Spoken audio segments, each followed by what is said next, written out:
அது என்னங்க குறுகுறுன்னு பாக்குறது? விலைக்கு சொல்ல முடியுமா? அது என்ன குறுகுறுங்கிறது? திமுக கூட்டணியில் எப்ப பிரச்சனையா இருந்தாலுமே அந்த கூட்டணியில் இருக்கக்கூடிய விடுதலை சிறுத்தைகளையும் அதிமுகவுமே ஒரு குறுகுறுன்னு பாக்குறாங்க. அதுக்கு என்ன காரணம் இருக்கிறது? அது என்னங்க குறுகுறுன்னு பாக்குறது? விலைக்கு சொல்ல முடியுமா? அது என்ன குறுகுறுங்கிறது? நீங்க தான் விலகி போறதுக்கான வாய்ப்புகள் இருக்கு அப்படிங்கிற மாதிரி பாக்குறாங்க. அதுக்கு என்ன காரணம்? யார் அந்த மாதிரி பாக்குறாங்க? பொதுவான பார்வை, அரசியல் பார்வையாளர் பார்வை அப்படிதான் இருக்கு. அரசியல் பார்வையில அப்படிங்க சொல்ல முடியாது. போய் எங்களை பொறுத்த வரைக்கும் நாங்க கிட்டத்தட்ட அது 7 ஆண்டுகள் முடிந்து 8வது ஆண்டு அந்த கூட்டணியில் இருக்கோம். திமுக தலைமையில கூட்டணியில் இருக்கிறோம்.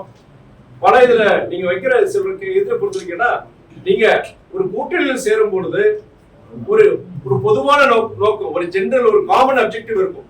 அதனாலதான் ஒரு பல இயக்கங்கள் ஒரு கூட்டணியில் சேர்றாங்க. நாங்களும் அதே மாதிரி ஒரு அடிப்படையில மதவாதத்தை எதிர்க்கிற ஒரு அணியில நம்ம இருக்கணும்னு சொல்லிட்டு நம்ம இந்த அணியில சேர்ந்திருக்கோம். நம்ம 8வது வருஷம் இது தொடரணும்.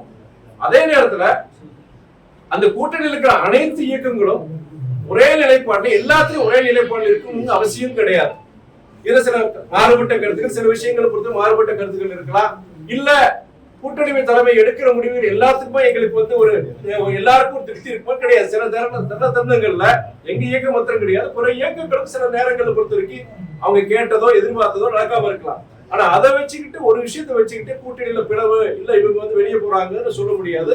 உங்களுக்கு பொறுத்த வரைக்கும் சென்ற முறை நம்ம இதே மாதிரி ஒரு அரசியல் இதே மாதிரி ஒரு பிரஸ் மீட் பார்க்கும்போது நான் சொல்லியிருந்தேன், நாங்க இந்த கூட்டணியில எந்த நோக்கத்துக்காண்டி சேர்ந்தோமோ அந்த நோக்கம் இனி அந்த நோக்கத்தை பொறுத்த வரைக்கும் இன்னைக்கு அதுக்கு அவசியம் இருக்கு. ஆனா மதிமுக பொறுத்த வரைக்கும் இந்த கூட்டணி தொடரும் நான் தெளிவா சொல்லியிருக்கிறதுனால நீங்க எங்களை மாத்திரம் கிடையாது, நீங்க சொல்ற மாதிரி விடுதலை சிறுத்தைகளா இருக்கட்டும், இல்லாட்டி காங்கிரஸ் இயக்கமா இருக்கட்டும், இல்ல பொது உடைமை இயக்கமா இருக்கட்டும், எல்லாரும் பத்தி அப்பப்போ சில கேள்விகள் வருது. அதுக்கு முன்னாடி பதில்கள் தந்தை சொல்றேன். ஆனா கூட்டணியை பொறுத்த வரைக்கும் இங்க இந்தியா, தமிழ்நாட்டை பொறுத்த வரைக்கும் இந்தியா கூட்டணி வலுவா இருக்குங்கிறத நான் சொல்ல முடியும். விடுதலை சிறுத்தைகளும் கம்யூனிஸ்டும் எங்களுக்கு அதிக சீட் தரணும் கேட்போம்னு சொல்லி கேட்கறாங்க. நீங்க அதை பத்தி பேச மாட்டேங்கிறீங்க. இல்ல நான் சொல்லலாம். இப்ப நீங்க எங்கிட்ட போனோட கேட்ட கேள்வி என்னன்னா, நீங்க அதே சீட்டு கேட்பீங்களான்னு கேட்டீங்க. நான் சொல்லணும், நான் ஒரு முதன்மை செயலர், நான் இந்த முடிவு எடுக்க முடியாது. ஒரு இயக்கத்துல பொறுத்த வரைக்கும் இயக்கத்துடைய தொண்டர்கள், நிர்வாகிகள் எல்லாருக்கும் ஒரு ஆசை. இப்போ கம்யூனிஸ்ட்காரன் கேட்கறாங்க, இப்போ காங்கிரஸ் இயக்கம் கேட்கறாங்க, அந்த இயக்கத்துடைய உரிமை இருக்கு, அது தவறு கிடையாது. எந்த அரசியல் இயக்கம் பொறுத்த வரைக்கும் அவங்க வளர்ந்து நினைப்பாங்க, இல்ல இதோட போதுங்கிறது கிடையாது. அதை பொறுத்த வரைக்கும் அந்த மாதிரி எங்க வரவழைச்சு திமுக பொறுத்த வரைக்கும் எங்களுடைய தொண்டர்கள், நிர்வாகிகள் எல்லாருக்குமே கூடுதல் எண்ணிக்கை சீட்டு வரணும். அங்கீகாரம் இயக்கம் பொறுத்த வரைக்கும் குறைஞ்சபட்சம் 12 சீட் நின்னாதான் அங்கீகாரம் கிடைக்கும். இதெல்லாம் எல்லாருக்கும் தெரியும். அந்த ஆசை எங்களுக்கு இருக்கு. ஆனா ஒரு கூட்டணிங்கிற போது பல இயக்கங்கள் சேரும் போது அந்த காலகட்டத்துல பல நெருக்கடிகள் எங்களுக்கு மாத்திரம் கிடையாது, கூட்டணி தலைமைக்கு இருக்கு. அப்படி இருக்கும் பொழுது அப்போ ஒரு பொது நோக்கம் சொல்றீங்க, ஒரு காமன் அப்ஜெக்டிவ்காண்டி நம்ம சேர்றோம். அந்த நோக்கத்துக்கு ஏதாவது பாதை வந்துடக்கூடாது, கூட்டணியில ஏதாவது விரிசல் வந்துடக்கூடாது. அப்போ பொறுத்தவரைக்கும் ஒரு சமரசம் ஏற்படும். இப்போ நீங்க என்கிட்ட கேள்வி கேட்கும் போது எங்களுக்கு இயக்கத்தில் இருக்க எங்க ஆசை இருக்கு. ஆனா முடிவெடுக்க வேண்டியது இயக்கத்துடைய தலைமை நிர்வாகிகள். முதன்மை ஆசை இருக்காங்க, எல்லாருக்கும் இருக்க ஆசைதான். இப்ப எப்படி நீங்க கம்யூனிஸ்ட்காரங்களுக்கு, விசிகேக்கு, காங்கிரஸ்காரங்களுக்கு எல்லாருக்கும் ஒரு ஆசை இருக்கும், எங்களுக்கு ஆசை. அந்த ஆசை எனக்கு இருக்கு.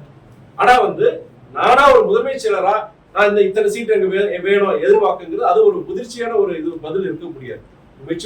அது அப்படி நான் சொல்லவும் கூடாது. இயக்க தலைமை முடிவெடுக்கும். என்னுடைய இப்ப நீங்க ஒரு தனிப்பட்ட முறையில் நீங்க கேட்டீங்கன்னா என்னுடைய ஆசையோ இல்லாட்டி மாவட்ட செயலோட ஆசையோ துணை பொறிச்ச ஆசையோ நாங்க சொல்றோம், தலைமை கிட்ட சொல்றோம். ஆனா நாங்களா போய் ஒரு பத்திரிகை ஒரு பிரஸ் மீட்ல எங்களுக்கு இவ்வளவு வேணும் அப்படின்னு சொல்றது மத்த இயக்கங்கள் நடக்கலாம். ஆனா மதிமுக பொறுத்த வரைக்கும் ஒரு கட்டுப்பாடு உள்ள ஒரு இயக்கம். இதுல பொறுத்த வரைக்கும் தலைமை என்ன சொல்லுதோ அந்த வழிகாட்டுதல் இயங்குற ஒரு இயக்கம். ஆனா நாங்க எங்களுடைய ஆசையை பொதுக்குழு நடக்குது. பொதுக்குழு நடக்கும்போது கண்டிப்பா எங்களுடைய கருத்துக்களை சொல்லணும், தலைமை முடிவெடுக்கும். செய்திகளை உடனுக்குடன் தெரிந்து கொள்ள கீழ்கண்ட கேபிள் மற்றும் டிடிஎச் நெட்வொர்க்குகளில் எம்நாடு செய்தி தொலைக்காட்சியை காணுங்கள். பாதகம் செய்பவரை கண்டால் நாம் பயம் கொள்ளலாகாது பாப்பா. மோதி மிதித்து விடு பாப்பா, அவர் முகத்தில் உமிழ்ந்து விடு பாப்பா. அண்மை செய்திகளை உடனுக்குடன் தெரிந்து கொள்ள இணைந்திருங்கள் எம்நாடு தொலைக்காட்சியுடன்.